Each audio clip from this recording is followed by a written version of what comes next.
உணர்வோம் ஆன்மீகம். அன்பர்களே வணக்கம். இன்று நீங்கள் கேட்கவும் சிந்திக்கவும் ஒரு பதிவை செய்கிறேன். சிவபெருமானை பற்றியும் திருமாலை பற்றியும் பல யுகங்களாக பேசப்பட்டு வருவது என்னவென்றால், இருவரில் யார் பெரியவர், எந்த சமயம் சிறந்தது என்பதாக இன்றளவும் பேசப்பட்டு வருகிறது. ஆன்மீகத்தில் இது தேவையற்ற சிந்தனை, ஆனாலும் இன்றளவும் பேசப்படுகிறது. அவரவர் சமயம் அவரவர்களுக்கு பெரிது என்று நினைத்து புராணங்கள், இதிகாசங்கள் எழுதப்படுகின்றன. இறைவனை பலவாறு புகழ்ந்து தேவாரம், திருவாசகம், திவ்ய பிரபந்தங்கள் இயற்றப்பட்டு மக்களின் மனதில் ஆன்மீகத்தை வளர்க்கின்றன. மிகவும் சிறப்பான செயலை செய்து கொண்டிருக்கின்றன. அந்த அளவில் அது மிகவும் வரவேற்கத்தக்கதுதான். அதை விடுத்து யார் பெரியவர் என்ற கூற்றுக்கு நாம் செல்வதை தவிர்க்கலாம். எல்லா சமயமும் பெரிய சிந்தனையில்தான் வளர்ந்து வருகின்றது. ஆனால் மூட நம்பிக்கைக்கு மட்டும் உட்படாமல் சமயங்கள் மக்களுக்கு தொண்டு செய்து மக்களை கிடைத்தேற்ற வழி செய்ய வேண்டும் என்பதே இந்த பதிவின் முக்கிய நோக்கமாகும். அறியும் சிவனும் ஒன்றே. இதைத்தான் அறியும் சிவனும் ஒன்று, அறியாதவன் வாயில் மண்ணு என்று சொல்வார்கள். அறியும் சிவனும் ஒன்று என்று நீ உணர மறுத்தால் உன் வாயில் மண்ணு என்பதாக நாம் கொள்வோம். ஒவ்வொருவரும் ஒவ்வொரு கருத்தை சொல்வார்கள். காஞ்சி பெரியவர் இதை வேறு வகையாக சொல்வார். அறியும் சிவனும் ஒன்று, அறியாதவன் வாயில் மண்ணு என்று சொன்னால் ஹரி கூட்டல் யாதவன் வாயில் மண்ணு அப்படி என்பதாக கொள்ள வேண்டும். யசோதைக்கு கிருஷ்ணன் தன்னுடைய வாயில் இந்த உலகத்தை காண்பித்த அந்த நிகழ்வை அவர் சொல்லி குறிப்பிடுகிறார். ஆக அரி யாதவன் என்று சொல்லப்படுவது இங்கே கிருஷ்ணனை சொல்வதாக அவர் கொள்கிறார். ஒவ்வொருவருக்கும் அந்த ஞானத்தின் உச்சம் கிடைக்கப்பட்டு சொல்கிறார்கள். மேலும் சில கருத்துக்களை இதை ஒற்றி உங்களோடு பகிர்ந்து கொள்வதில் நான் மிகவும் மகிழ்ச்சி அடைகிறேன்.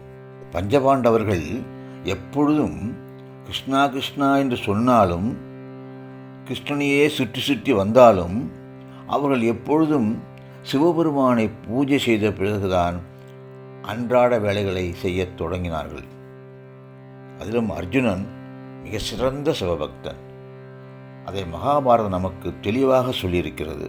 இதற்காக ஸ்ரீகிருஷ்ணன் கோபப்பட்டதாக எங்குமே சொல்லப்படவில்லை. இது ஒன்று.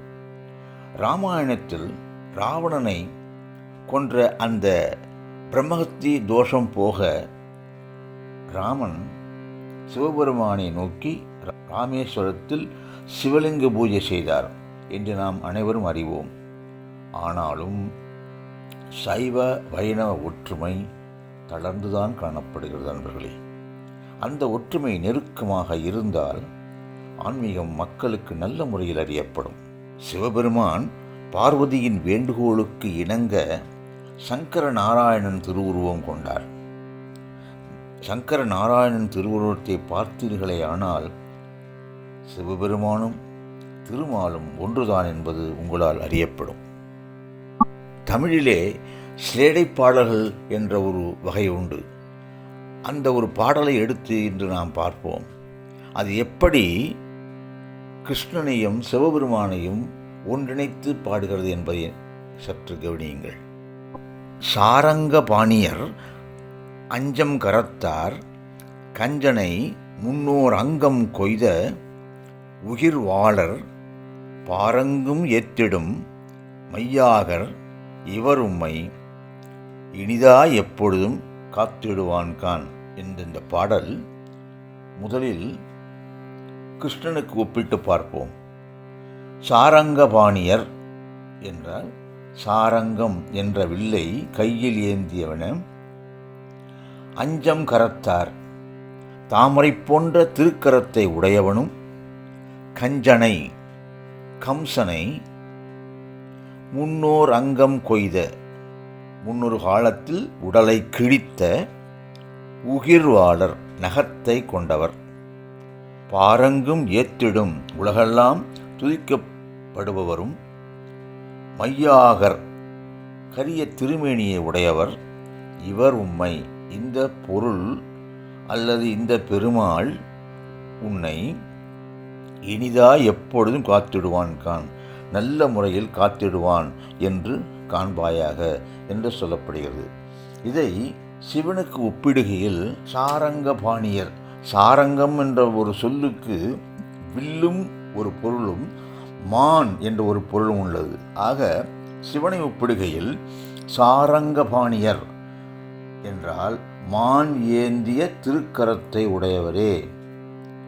அஞ்சம் கரத்தார், அஞ்சு அக்கரத்தார் என்று பிரித்து எழுத வேண்டும். அஞ்சு அக்கரத்தார், 5 எழுத்து மந்திரத்தை, அக்கரம் என்றால் அட்சரம் என்று பொருள். 5 அக்கரத்தார், 5 எழுத்து மந்திரத்தை உடையவரும். கஞ்சனை, கஞ்சன் என்றால் கம்சனும் உண்டு, பிரம்மன் என்ற பொருளும் உண்டு. இங்கே நாம் பிரம்மனை கொள்ள வேண்டும். கஞ்சனை, பிரம்மனை. முன்னோர் அங்கம் கொய்த, முன்பு ஒரு தடவை அவர் தலையை கொய்த. உகிர்வாளர், நகத்தை உடையவரே. பாரங்கும் ஏற்றிடும், உலகம் முழுவதும் புகழ்ந்து போற்றும். உமையாகர், உமை அம்மையை திருமேனியில் கொண்டவரே. உமையவள், உமையாகர். இவர் உம்மை, இந்த சிவபெருமான் உன்னை இனிதாய் எப்பொழுதும் காத்திடுவார்கான், இனிதாக எப்பொழுதும் காத்து அருள் செய்வார் காண்பாயாக என்று பொருள் கொள்ளும்படி செய்திருக்கிறார். அன்பர்களே, இந்த சிலேடை பாடலை இயற்றியவர் பெயர் தெரியவில்லை. இருப்பினும் அவர் மனத்திலே ஏற்பட்ட அந்த ஆழ்ந்த கருத்து சிவனும் கிருஷ்ணனும் ஒன்றே என்று சொல்ல வந்த அந்த பாடல் மிகவும் போற்றத்தக்கது என்பதை மட்டும் நான் இங்கு நோக்க வேண்டும். அன்பர்களே, மகாராஷ்டிரத்தில் உள்ள பண்டரிபுரத்தில் நிகழ்ந்த ஒரு நிகழ்வு. பண்டரிபுரம் என்று சொன்னாலே பாண்டுரங்கனும் ரகுமாயும் நம் கண்முன்னே வந்து நிற்பார்கள். பண்டரிபுரத்தில் நரஹரி என்ற ஒரு பொற்கொள்ளன் இருந்தான். மிகுந்த சிவபக்தன், வேறு எந்த தெய்வத்தையும் விரும்பாதவன், ஏறெடுத்தும் பார்க்க மாட்டான். அதுவும் பாண்டுரங்கன் பாடலை கேட்டாலே காதை மூடிக்கொள்வான். அந்த ஊரில் ஒரு வணிகர் இருந்தார். அவர் ஒரு வேண்டுதல் வைத்திருந்தார். அந்த வேண்டுதல் நிறைவேறியது. உடனே பாண்டுரங்கனுக்கு அரைஞான் செய்து போடுவதாக வேண்டிக் கொண்டிருந்தார். அதனால் நரஹரியிடம் வந்து அரைஞான் கயிறு செய்து தரும்படி வேண்டினார். நரஹரியோ சிவனைத் தவிர வேறு எந்த தெய்வத்திற்கும் தன்னால் நகைகள் செய்து தர முடியாது என்று மறுத்துவிட்டார். அந்த ஊரிலே சிறந்த பொற்கொள்ளர் அவர் என்பதால் அந்த வணிகர் மிகவும் வேண்டி, ஐயா, என் பிரார்த்தனை ஈடேறிவிட்டது, எனக்கு தயவுசெய்து ஒரு அரைஞான் கைது செய்து தருமாறு கேட்டார். இறுதியாக நரஹரி அந்த வணிகனிடம் பாண்டுரங்கனின் இடுப்பின் அளவு வாங்கி வரச் சொல்லி அந்த அளவுக்கு ஏற்ற அருமையான அரைஞான் கயிறு செய்து கொடுத்தார். வணிகர் அதை பாண்டுரங்கனுக்கு போட்டு பார்த்தபொழுது அளவு மிகவும் சிறியதாக இருந்தது, போட முடியவில்லை. மீண்டும் ஒரு முறை நரஹரியிடம் வந்து விஷயத்தை சொல்லி மீண்டும் ஒரு முறையாக இன்னொரு அரைஞான் கயிறு செய்து தர சொன்னார். அப்பொழுது கொண்டு வந்த அந்த அளவுக்கு ஏற்றவாறு புதிய அரைஞான் கயிறு செய்து கொடுத்தார். இப்போதும் அது பாண்டுரனுக்கு பொருந்தவில்லை, மிகவும் பெரிதாக இருந்தது. வணிகர் மிகவும் குழம்பிவிட்டார். எடுத்துக்கொண்டு செல்கின்ற அளவு மிகவும் சரியாக இருக்கிறது, அங்கிருந்து செய்து வரக்கொண்ட நகையும் சரியாக இருக்கிறது, ஆனால் அதை இறைவன் ஏற்க மறுக்கிறானா என்று குழப்பம் ஏற்பட்டுவிட்டது. மீண்டும் நரஹரியிடம் ஓடினார். விடயத்தை சொன்னார். தாங்களே நேரடியாக வந்து அந்த அளவை எடுத்து தயவுசெய்து ஒரு அரைஞான் கைது செய்து கொடுங்கள் என்று மன்றாடினார்.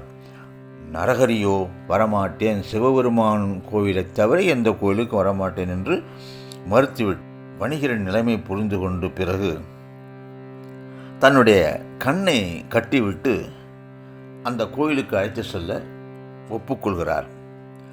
நரஹரியின் கண்கள் கட்டப்படுகிறது. அவரை அழைத்துச் சென்று பாண்டுரங்கன் சிலையின் முன் நிறுத்தினார் வணிகர். கண்களை கட்டிக்கொண்டே நரஹரி பாண்டுரங்கனின் இடுப்பை தடவி அளவு எடுக்க செல்கின்ற பொழுது அது சிவபெருமானின் புலித்தோலை தடவுவது போல் இருந்தது. கைகள் எல்லாம் சிலுக்க ஆரம்பித்து விட்டது.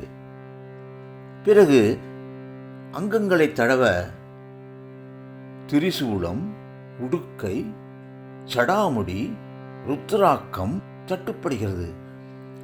இந்த சிலை சிவபெருமான் சிலை போல் இருக்கிறது என்று நினைத்து கட்டை அவிழ்த்து விட்டார். பார்த்த சங்கு சக்கரத்தோடு பீதாம்பரியாக பாண்டுரங்கன் எழுந்தருளியிருக்கிறார். உடனே கண்ணை கட்டிக்கொண்டார். மீண்டும் ஒருமுறை கண்களை கட்டிக்கொண்டு மீண்டும் அளவு எடுத்தார். இப்பொழுதும் சிவபெருமானை தீண்டும் அதே உணர்வு ஏற்படுகிறது. சற்று யோசித்தார். இப்பொழுது நரஹரியின் அகக்கண் திறந்தது. கண்ணீர் வடிக்கிறார், கதறுகிறார்.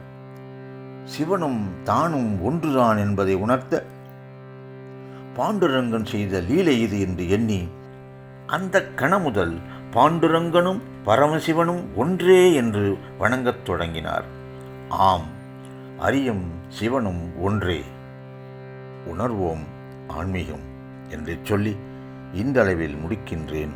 நன்றி, வணக்கம். திருச்சிற்றம்பலம்.